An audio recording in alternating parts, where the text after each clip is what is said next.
Welcome to the Marshall Pruett Podcast, presented by Cooper Tires. This episode, we have a little bit of a special feature. This is looking back on the 25th anniversary of Michael Andretti's, we gotta call it, ill-fated season in Formula One as teammate to Ayrton Senna, the McLaren effort. 1993, absolutely peak of Formula One, technology explosion, active suspension, active everything, just a crazy, crazy year. Not McLaren's best year, having lost Honda, being forced to revert to customer Ford V8s instead of custom boutique V10s and V12s from the Japanese manufacturer. Nonetheless, we did see that Senna, especially in the rain at Donington and a few other places, worked his magic. Absolute miracles as one would expect from one of the greatest drivers of all time. Andretti joined him as the best that IndyCar had to offer. This is Michael just truly at his dominant peak in this 1990, 91, 92 era. The guy that showed up in Formula One, by all accounts, not saying he was going to beat Senna, but this should have been an incredibly strong 1-2 punch.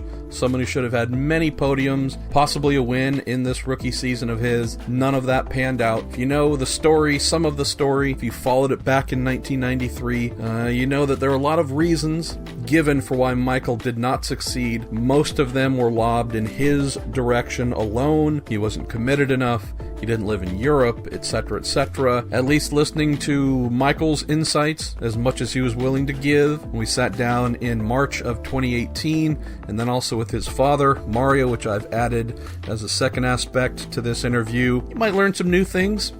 If you're definitely prejudiced against Michael and this 93 season and feel that he soured things for Americans for years to come, although it is just their side, I would say there might be some aspects to reconsider that might help you refocus some of the reasons as to why 1993 was definitely remembered as a colossal failure, even though he did end on a high note. His final race for the team at Monza, where he earned a podium, didn't complete the season. Mika Hakkinen was put in place and then went forward as a full-time driver in 1994. But I just found it interesting to sit down and see how much the Andrettis are willing to share, because they have been, by and large, fairly tight-lipped about the finer details, not wanting to get into a war with former McLaren boss Ron Dennis. We'll just say they have not received Christmas cards from Michael or Mario since this encounter in F1. We can also look at how Michael is now very close with McLaren and its new CEO, Zach Brown. So, funny how things change. Nonetheless, looking back 25 years later at what went down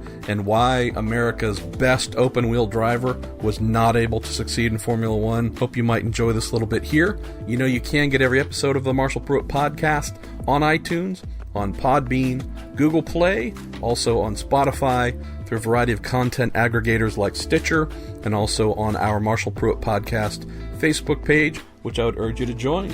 All right, off we go with Michael Andretti first, then his father Mario, on the Marshall Pruett Podcast, presented by Cooper Tires. But it also just struck me numerically that we're kind of at that 25-year anniversary from when it happened. Has time and distance changed any reflections on it for you? No, I mean, I just, I understand, why and what reasons why things happened, why people did what they did, and, you just deal with it. I think it was never a personal thing. It was just because of where I was in my career compared over here, and so I was just used in a different way, and it was, but in the end, it almost ruined my career, and so it was a tough time, but a valuable time. Learned a lot, matured a lot that year, and I don't hold any grudges. Maybe one, but he's gone anyway. So I was gonna say it's awesome. Yeah. You and McLaren. All of a sudden, I hate it. I despise McLaren until the last couple of years. So it's I love it now. I love you go to that race team, it's like you're in a different team, just the way it's run. It's they're having fun what they're doing, which with Ron you weren't allowed to have fun. You were coming out of a 92 IndyCar season. That Lola was gorgeous, fast like a rocket. Don't even tell me. You then move into F1 at, we look back historically at its peak for technology. So you go from this kind of analog brute to, holy crap, I need a PhD in science to grasp all this stuff. again, looking back with a little bit of time and context, how big of a transition was it to go from such different beasts? That part was fun.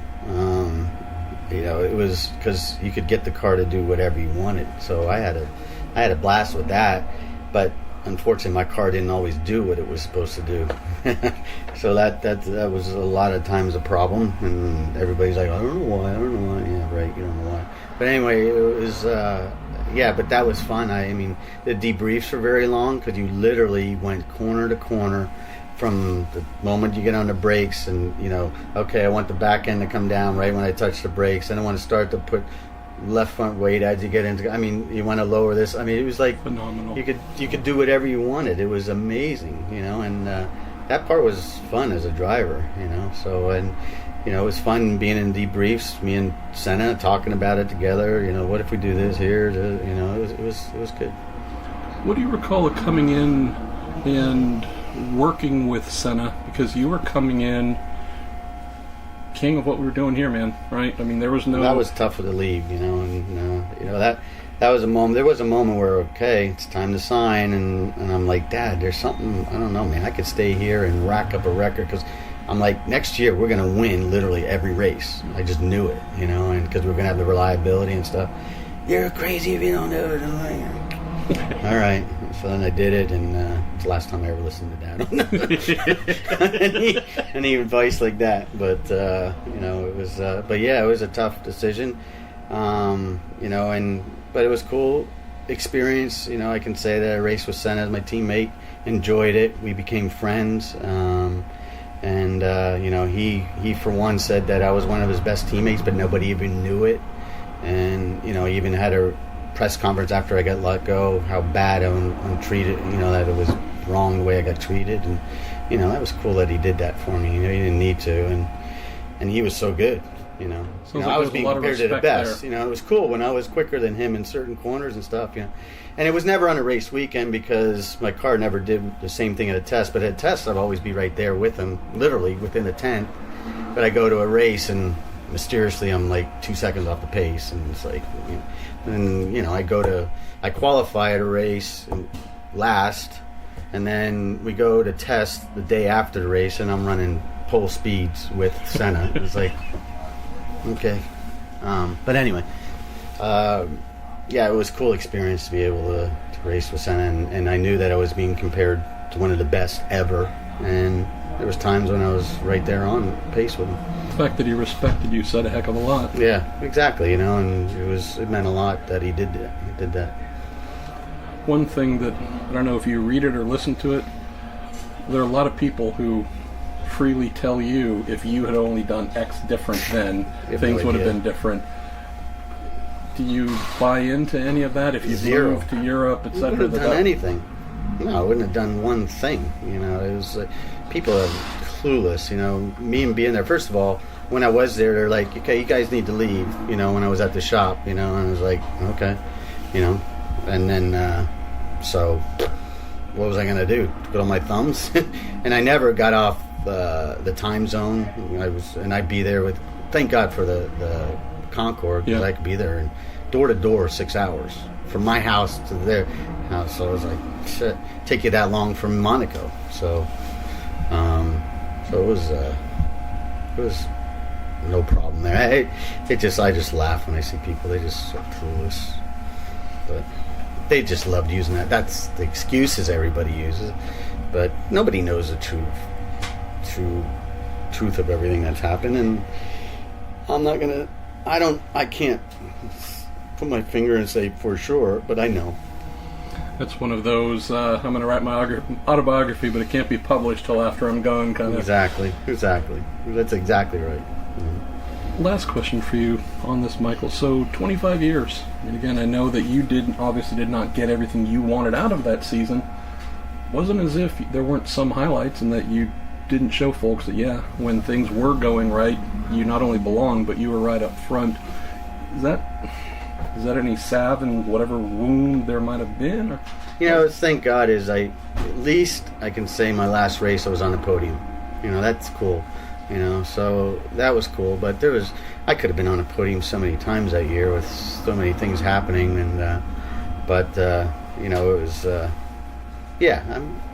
like I said, it was an experience that for my career was probably not the best, but I think for me personally, I learned a lot, and I think I came out a lot more mature than I was when I went into it.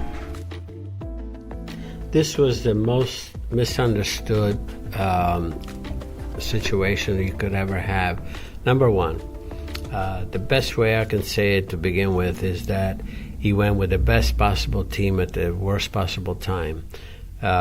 He went there and he was hired by Ron Dennis at McLaren because Ayrton Senna was leaving. But the deal was not complete. All of a sudden, and also Ron Dennis hired Mika Hakkinen from Lotus. At the time, he got him basically for nothing. And so since Ayrton's deal did not, mature with Williams at the time, Ayrton's staying, and you got two high-paid drivers there, and you got a third driver, a good one, that's there for free almost, doing nothing. So almost the minute the season started, Michael was in a very daunting position because he was the unwanted one. Mm-hmm. No question about it. But the worst part about it is that you look back, only that season, there was a rule that was instituted that every single practice you could only have maximum of 23 laps you could run, and that's counting the in and out. And you could not test at the track where you're going to race. So every track that he went to was obviously the first time, and he could only do minimum amount of laps. And if you put all of that together, you look at his performance, like South Africa, the first lap, he was only half a second off of Senna, who was the best of the best on the same team. And looking back, going back, and okay, Michael made some mistakes for sure, which that didn't help him because, he was used to winning here and he was pushing the situation. He's not an idiot driver, but he was frustrated and he thought, that he had to make his mark right at the beginning. I mean, I've made those mistakes too, believe me. And unfortunately, all of this was kind of, making the situation even worse for him. But, to me, when you look back at one performance, going back to Manicourt, the French Grand Prix, he came back, I think was from 18th to like 6th in the race, and not much overtaking going on. But the Monday and Tuesday, they both tested, Ayrton and Michael. And Michael and Ayrton were within the 10th. And Michael was a Series 7, and Cosworth, and Ayrton was a Series 8, the latest engine. But they were within 1/10. And they both would have been on the front row. If you look back historically, so the point I'm making, nobody can tell me that Michael was not up for the job. And I tell you, and one guy that had the respect for him was Ayrton Senna. But again, if you look, I begged actually,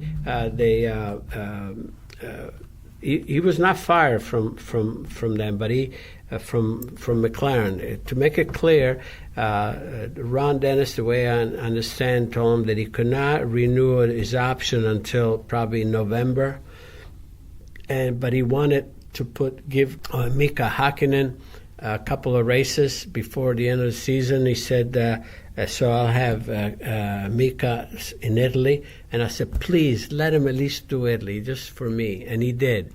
In Italy, again, he started, I think, 16th and finished third, a good third.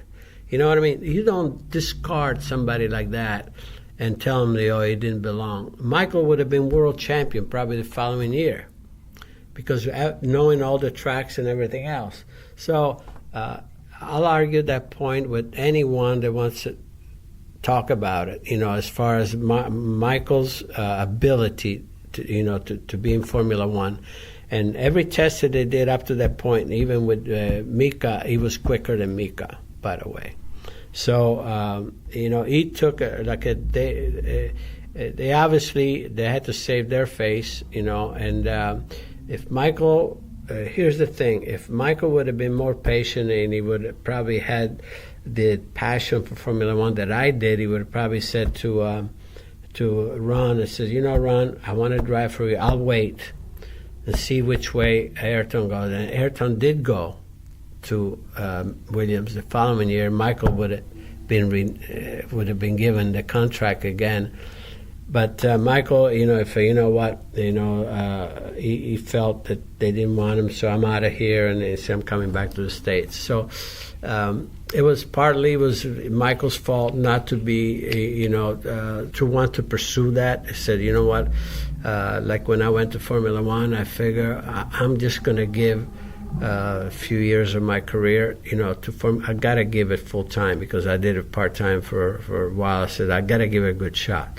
And I was lucky, and that's if Michael would have had the same desire, to really be in Formula One, I think it would have paid off for him. But he didn't, and so it is. It is what it is. But Michael could have been world champion. Guarantee you that. How do you feel about the relationship, the restoration of Michael's relationship with McLaren? Obviously, after one person left who I don't think has ever been on the Andretti Christmas card list. Well, like I said, there was a personality situation there, unfortunately. But, I think Ron probably had to do what he had to do at the time, because I think it was out of his hands, too, the fact that Ayrton Senna's contract did not go through. I think he was probably taken back also by the fact that everything turned around on him. So I give him that much, But it takes two to tango, and I think, again, there were some issues, within the team. There were a couple of guys that I don't want to mention, but that were making things tough for Michael, But at the same time, I think it would have taken the real desire to say, I'm going to see this thing through in Formula One, for him to be maybe more patient. And he takes some of the blame for not kind of sticking it out. But he was looking at, his own career. So what if all of a sudden, Ayrton's contract doesn't happen, then I'm out, then I'm... So he went for bird in hand, which was, with a top team, with Chip Ganassi, and in fact, I think it helped Ganassi to really, to just. I think Michael won the first race out with Renard for him. So, but it is what it is, But the only thing, as I said, that the story is not really known. People don't really know the true story. I do, and that the bottom line is, Michael, I saw that even when the drivers were top drivers, 50 drivers that McLaren had, and they put Michael way in the back there, I said, you know what, he haven't got a clue how you're assessing things. They don't. I'm sorry. And a lot of people saying, a lot of the media was blaming, he's not living in Europe. Michael was almost closed on a house down, south of France. He was going to move over there. I never wanted to move there. I did my thing. I did both ways. I said, nobody's going to tell me what to do as long as I'm doing my thing. You don't tell me what I need to do. And so, but they're blaming. He wasn't really concentrating. That's bull. That's total bull. And so they're blaming a lot of things that are not true. But they don't know the facts either, so it is what it is. But I know how the thing went through, and like I said, they rubbish him, and it's not fair. And that was Michael and Mario Andretti on that ill-fated 1993 Formula One season. Definitely be interested to hear your thoughts after listening to the two of them, especially Michael with some deeper insights and Mario as well. as to, a bit of the formula, a bit of the ingredients that went into why it was such a struggle. The feeling that there was an active effort within McLaren's management, specifically team boss Ron Dennis. If that sounds a little conspiratorial, I would say that Ron's name throughout the years has definitely been one where suggestions as such of favoritism or active efforts against those that he did not like. I know that I've read about those things, spoken by others involved with the team, so not the first time I've heard them. Not saying they're right or wrong, just saying not something I would just completely cast aside as an unheard of suggestion. So anyways, it would be interesting to get your thoughts about all they've offered, about why things didn't go well, and if it matches up with whatever you may have seen or known when it took place. All right, I'm Marshall Pruett. This is the Marshall Pruett Podcast presented by Cooper Tires. Thank you for listening.